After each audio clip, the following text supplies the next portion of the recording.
Lembaga Hidup Bakti di Manila. Supaya tidak memperpanjang kata, saya persilakan kepada Pak Deputi untuk menyampaikan poin-poin yang sudah disiapkan. Baik, terima kasih banyak. Selamat sore, semoga saya bisa didengar.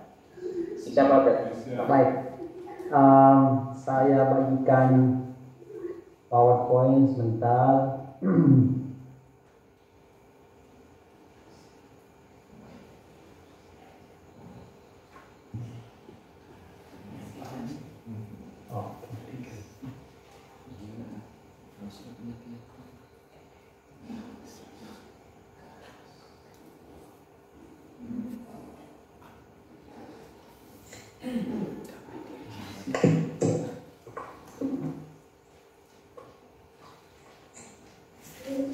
Baik, apakah teman-teman bisa melihat PowerPoint? Bisa Pak. Baik, terima kasih banyak. Pertama-tama saya berterima kasih kepada panitia yang melibatkan saya di dalam Pekan Hidup Bakti tahun 2023 ini. Kemudian yang kedua, menurut saya tema Hidup Bakti tahun ini sangat menarik karena dekat dengan kehidupan kita sehari-hari. Kemudian yang ketiga, saya membuat penyempitan dari tema umum yang diberikan menjadi seniman perdamaian, menjadi seperti teman-teman lihat di dalam screen, damai di hati, damai di bumi. Saya adalah pembicara ketiga di dalam proses Pekan Hidup Bakti ini. Di depan saya ada dua pembicara yang akan memberikan materinya esok. Kemudian di belakang saya ada dua pemateri besar yang sudah memberikan kajian atau pendalaman, baik itu dari segi sosiologis maupun segi biblis. Keuntungan saya berada di tengah-tengah mereka adalah hanya membangun jembatan kecil untuk memungkinkan kita semua merenungkan lebih mendalam sesuatu yang dekat dengan kehidupan harian kita terkait menjadi seniman perdamaian. Sorry. Oke. Saya tidak akan berbicara tentang konsep atau teori teologis yang besar atau yang baru terkait tema ini. Saya mengajak teman-teman sekalian untuk membuat semacam meditasi atau renungan tentang bagaimana menjadi seniman perdamaian, atau lebih tepat menjadi orang yang dapat melukis perdamaian dengan dan melalui hatinya. Jadi titik berat perenungan atau meditasi yang saya buat di dalam sesi ini adalah orangnya, bukan perdamaian, tapi orangnya. Bagaimana menjadi seniman, menjadi orang yang melukis perdamaian. Itu kurang lebih titik berat dari apa yang saya akan katakan di dalam sesi ini. Saya percaya teman-teman bahwa damai di bumi itu dan damai di hati tidak dapat dipisahkan. Jadi mereka berhubungan satu sama lain. Menurut saya membangun harmoni di hati adalah membangun harmoni di bumi. Atau lebih spesifik, berdamai dengan diri sendiri adalah jalan untuk berdamai dengan orang lain. Untuk menjadi seniman perdamaian, menurut saya terlebih dahulu kita harus menjadi seniman kedamaian hati. Kita bekerja dengan hati kita sendiri.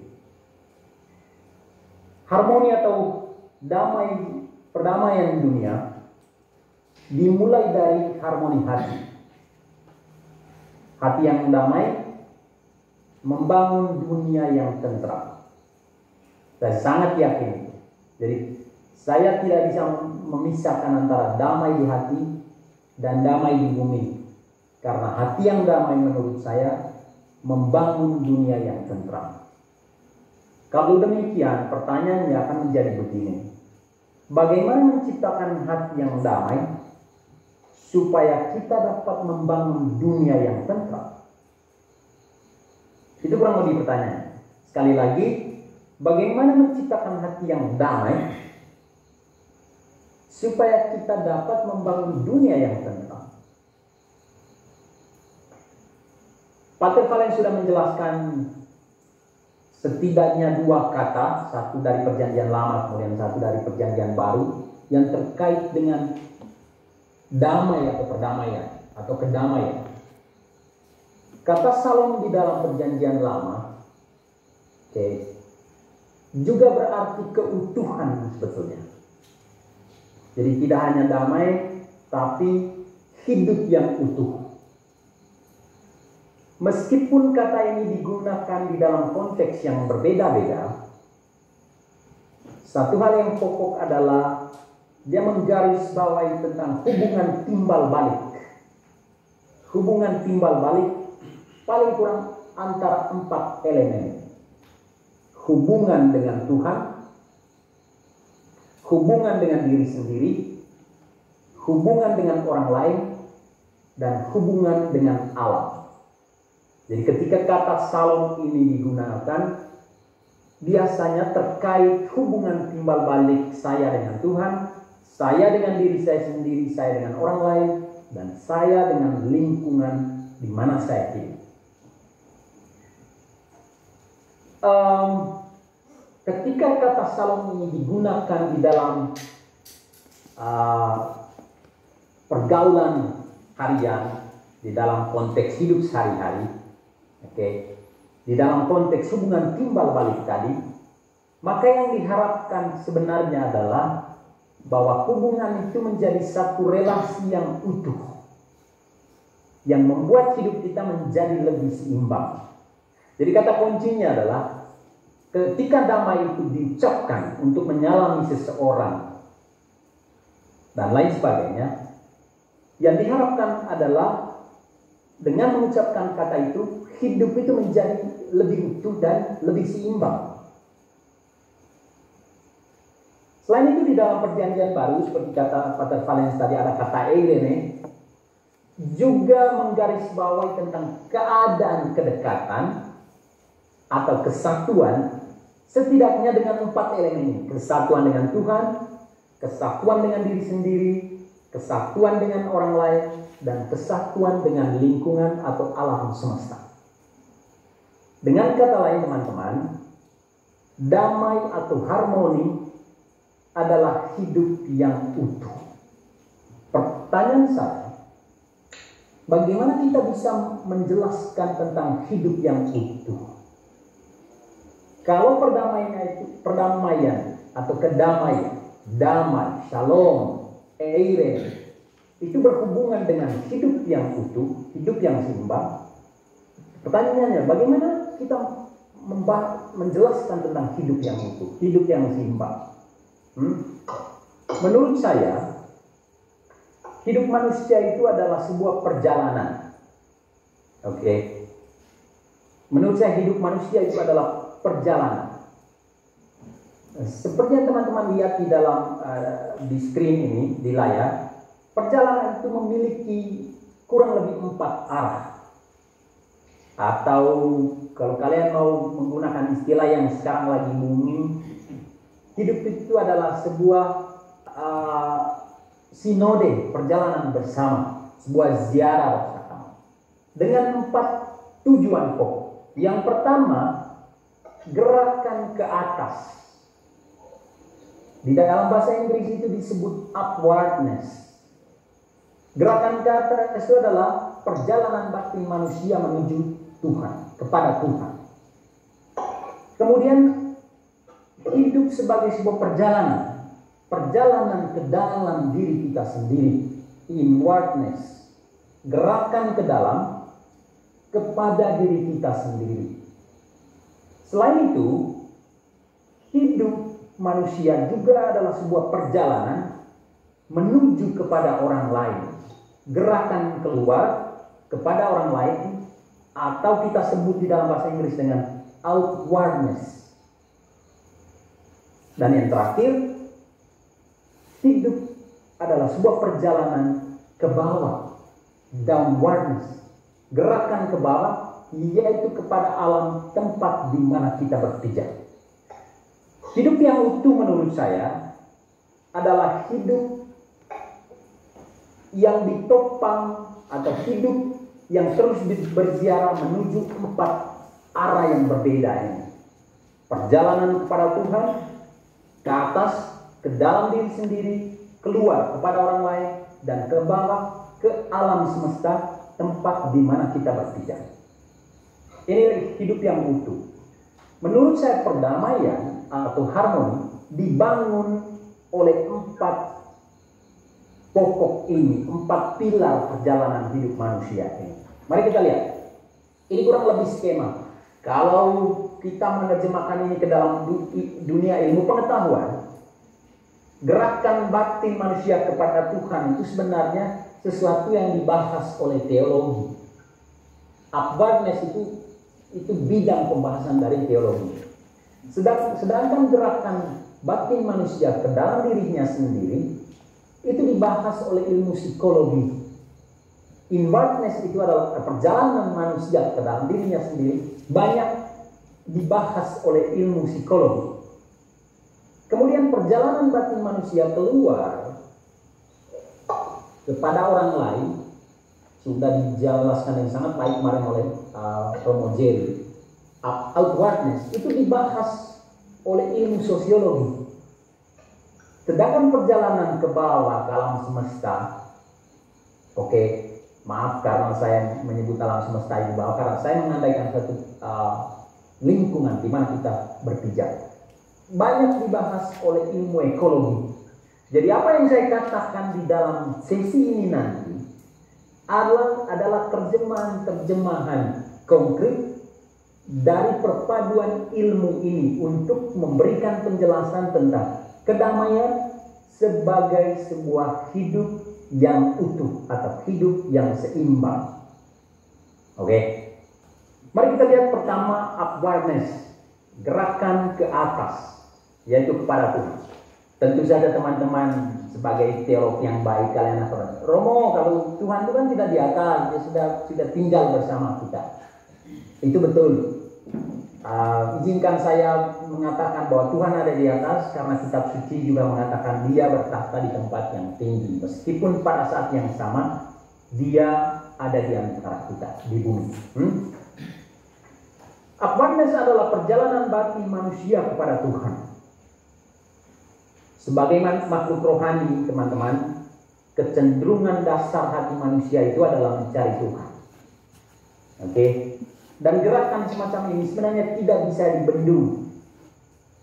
Sekalipun seseorang itu memutuskan menjadi ateis atau menyangkal adanya Tuhan, tapi gerakan batinnya mencari Tuhan itu sesuatu yang tidak dibendung. Mengapa? Karena setiap orang, di dalam diri setiap orang ada benih ilahi, benih keilahian. Oke, benih keilahian. Jadi Anda menyangkal Tuhan atau tidak, Anda menjadi ateis atau tidak, itu tidak mempengaruhi gerakan batin yang secara alamiah mencari Tuhan. Mencari Tuhan. Kita tidak hanya diciptakan menurut gambar alam, tetapi juga dibentuk oleh komposisi ilahi. Dengan kata lain, di dalam kemanusiaan kita ada unsur keilahian. Kehausan rohani adalah unsur dasar manusiawi kita. Karena itu Santo Agustinus katakan, hatiku gelisah sampai ia beristirahat di dalam Allah. Jadi kehausan rohani, kecenderungan batin kita untuk mencari Tuhan itu sudah sesuatu yang bagian pokok dari manusia. Oke, dan itu tidak bisa dibendung. Nah, hati yang damai teman-teman itu adalah hati seperti hati Lazarus yang beristirahat di dalam kehangatan pangkuan Bapa Abraham. Hati yang damai adalah hati Dismas yang dibawa Yesus ke dalam keindahan taman Firdaus. Dia katakan, kalau Anda sampai di Firdaus nanti, ingatlah akan diriku. Yesus katakan, hari ini juga Anda ikut bersama saya di sana. Itu hati yang damai, hati yang mencari Tuhan. Hati yang damai adalah hati Sakeus yang ingin memandang wajah Tuhan. Kita semua berdosa seperti Dismas dan miskin seperti Lazarus, tapi hati kita adalah hati yang selalu rindu akan Tuhan seperti Sakeus. Itu kecenderungan dasar manusia. Dalam konteks ini, menjadi seniman perdamaian berarti menjadi orang yang memiliki hati yang selalu haus akan Allah. Oke? Kita berbicara tentang batin manusia yang berjalan menuju Tuhan, yang bergerak ke atas menuju Tuhan, yang mencari Tuhan. Batin yang berjalan kepada Allah adalah batin yang pertama, batin yang bersih atau hati yang bersih. Yang kedua, hati yang berserah. Yang ketiga, hati yang berseru. Dan yang keempat, hati yang bersorak. Saya menggunakan metode dalam ilmu pengetahuan disebut mnemonia, memilih kata yang bunyinya yang hampir sama supaya mudah diingat. Jadi hati yang bergerak menuju kepada Tuhan, teman-teman, adalah hati yang bersih, hati yang berserah, hati yang berseru, dan hati yang bersorak. Mari kita lihat satu persatu. Hati yang bersih. Hati yang bersih adalah hati yang murni. Batin yang murni adalah rumah kebenaran. Orang yang hatinya murni melakukan kebenaran. Batin kita boleh haus akan Allah, tetapi kalau kita tidak bersih, kalau hati kita tidak bersih, kita tidak dapat memandang wajah Tuhan dengan jelas. Itu sebabnya Yesus berkata, berbahagialah orang yang suci hatinya, karena mereka akan melihat Allah. Orang yang berhati bersih, teman-teman, seperti kata Pemazmur nomor 24, akan datang kepada Tuhan dan menerima berkat Tuhan. Oke, orang yang bisa datang kepada Tuhan itu adalah orang yang memiliki hati yang bersih. Dan orang ini diberikan berkat oleh Tuhan. Hati yang murni adalah hati yang takut akan Allah.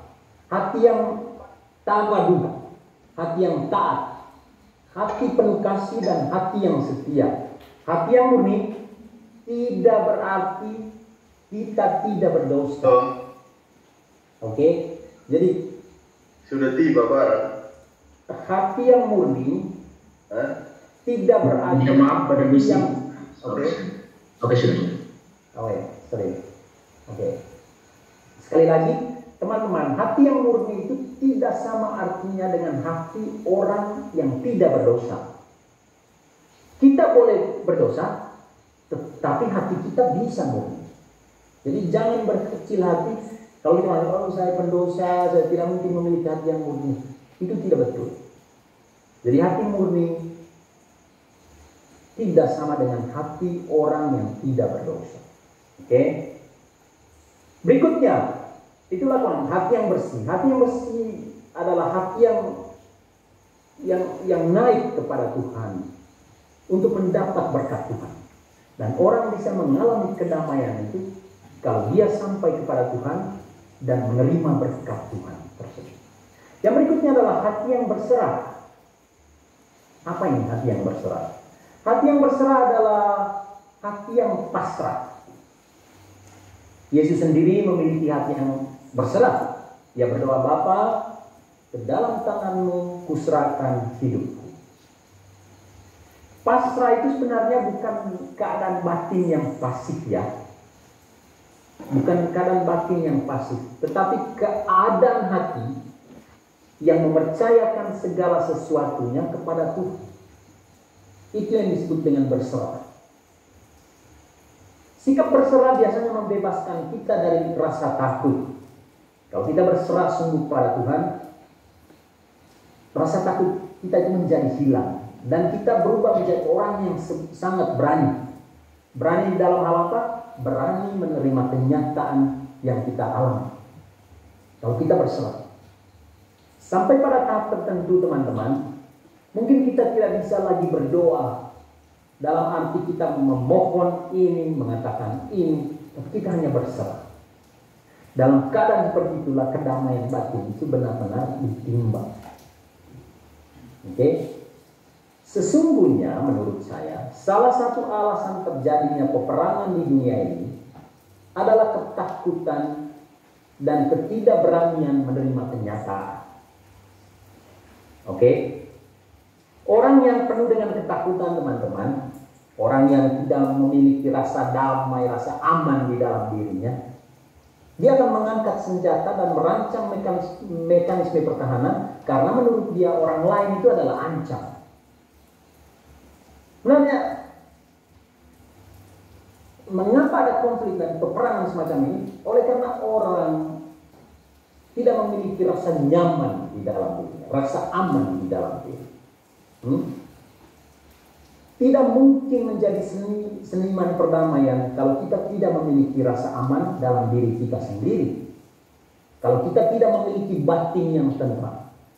Jangan bermimpi menjadi seniman perdamaian kalau kita tidak punya rasa aman dengan diri kita sendiri. Kalau kita tidak tentram, kalau batin kita tidak tentram. Yang berikutnya, batin yang berjalan kepada Allah, yang pertama tadi bersih, kemudian yang kedua itu berserah, yang pasrah. Yang ketiga adalah hati yang berseru. Apa itu maksudnya? Batin yang berseru adalah hati yang berdoa. Di dalam Mazmur-Mazmur kalian lihat, seruan itu berarti doa. Syukur adalah unsur pokok dari doa kita. Salah satu unsur pokok dari doa kita teman-teman adalah bersyukur. Oke? Jadi batin yang berseru adalah hati yang bersyukur. Dan hati yang bersyukur adalah hati seperti hati para murid yang terkagum-kagum karena Tuhan menenangkan ombak Galilea. Diam, tenang. Mengapa saya mengatakan ini hati yang bersyukur? Para rasul sebenarnya tercengang karena doa mereka itu langsung dijawab oleh Yesus. Ketika itu Yesus tidur dan ombak dan angin taufan mengamuk, menghantam, menimbus perahu mereka. Mereka mulai merasa ketakutan dan mereka membangunkan Yesus. Guru, engkau tidak peduli kalau kita binasa? Lalu Yesus menghardik angin itu dan angin itu menjadi tenang sekali. Itu kehebatan dari hati yang berseru. Berseru saja kepada Tuhan. Dan Dia akan menenangkan badai. Terutama badai di dalam diri kita sendiri. Badai peperangan mungkin berkecamuk di sekitar kita, menghantam perahu atau planet ini. Tetapi kalau kita memiliki hati yang berseru, hati yang berdoa, badai itu akan tenang, percaya. Oke? Dan ini yang penting. Menurut Henry Nouwen, doa itu bukan pelarian atau tindakan merohanikan sesuatu yang tidak perlu, sesuatu yang sulit, situasi yang sulit. Doa itu adalah cara memerangi peperangan tanpa kegeraman. Berdoa itu bukan sebuah pelarian. Mungkin